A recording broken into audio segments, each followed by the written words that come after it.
औज़ुबिल्लाहिमिनश्शैतानिर्रजीम बिस्मिल्लाहिर्रहमानिर्रहीम। अस्सलाम वालेकुम व्यूअर्स, एक दफ़ा फिर learn English with Jawad Yunus के साथ मोहम्मद जवाद यूनुस आपकी खिदमत में हाजिर हूँ।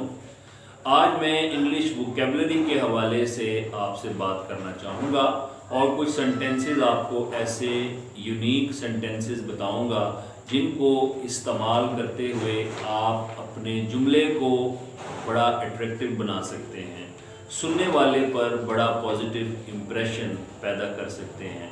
तो व्यूवर्स, शुरू करते हैं।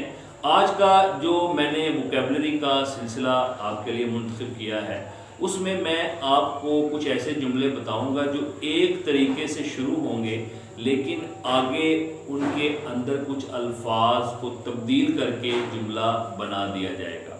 मसलन आज जो मैंने आपके लिए मुंतखब किया है वो है अ मैन ऑफ। इसको जहन में रखें।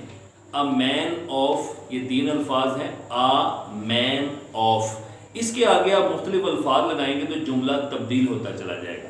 मिसाल के तौर पे अगर आप कहें अ man of principles, a man of principles एक ऐसे शख्स को कहते हैं जो बड़ा उसूल पसंद हो, बड़ा कवानीन पसंद हो और उसूलों की ज़िंदगी गुजारता हो। हम कह सकते हैं Quaid Azam Mohammad Ali Jinnah was a man of principles.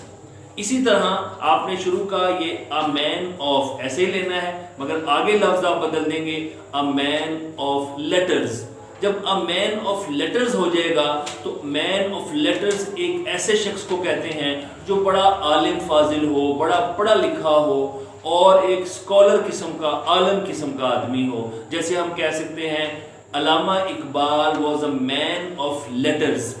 इसी तरह हम दोबारा शुरू में लगाएंगे अ मैन ऑफ और आगे आप लगाएंगे अ man of few words. A man of few words अब क्या होता है? अ मैन ऑफ फ्यू वर्ड्स एक ऐसे शख्स को व्यूवर्स कहते हैं जो बड़ा कम गो होता है, कम बातें करने वाला होता है। अ man of few words, a man of few words जो है एक ऐसे शख्स को कहते हैं जो कम गो होता है, बड़ी कम बातें करता है, ज़्यादा बातूनी नहीं होता। हम उससे कहते हैं कि मैन ऑफ फ्यू वर्ड्स। और एक पॉजिटिव क्वालिटी है, जिन लोगों के अंदर ये क्वालिटी पाई जाती है तो हम कहते हैं उसको जुमला इस तरह बना सकते हैं all the people like him because he is a man of few words.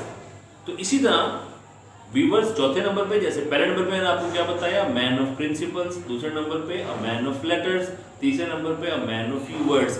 इसी तरह जो चौथा लफ्ज है वो है अ मैन ऑफ स्ट्रीट।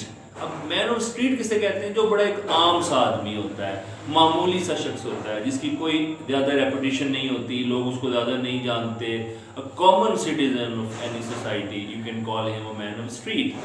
तो he is a man of street, you can say his father is a man of street and there is no value of man of street in Pakistan. तो इस तरह के जुमले आप जो हैं वो इस्तेमाल करते हैं। इसी तरह आप एक इस्तेमाल कर सकते हैं अ मैन ऑफ आयरन विल। अब मैन ऑफ आयरन विल का मतलब होता है एक शख्स जो बड़ा मजबूत कुव्वत इरादी का मालिक हो और बड़े मजबूत इरादे बनाता हो। You can say that Tipu Sultan was a man of iron will. ठीक है, Bahadur Shah Zafar was a man of iron will. तो ऐसे जुमले के जिनके अंदर किसी की स्ट्रेंथ और डिटर्मिनेशन जाहिर हो। तो देखा व्यूवर्स आपने कि किस तरीके से मैंने एक ही तरह के जुमले मुख्तलिफ अंदाज से बयान किए हैं। मैं आखिर में एक दफ़ा उनको दोहरा देता हूँ। पहला लफ्ज अ मैन ऑफ प्रिंसिपल्स मैंने बोला, जिसका मतलब एक उसूल पसंद शख्स है। फिर मैंने बोला अ मैन ऑफ लेटर्स, आलिम फाजिल शख्स। फिर मैंने आपको बताया a man of few words, कम बोलने वाला, कम गो इंसान। और फिर मैंने आपको बताया अ मैन ऑफ स्ट्रीट, एक आम आदमी, आम शहरी। और फिर मैंने आपको बताया a man of iron will, मजबूत कुव्वत इरादी का शख्स। तो मुझे उम्मीद है कि आज का मेरा लेक्चर जो थोड़ा सा डिफरेंट था आपको पसंद आया होगा।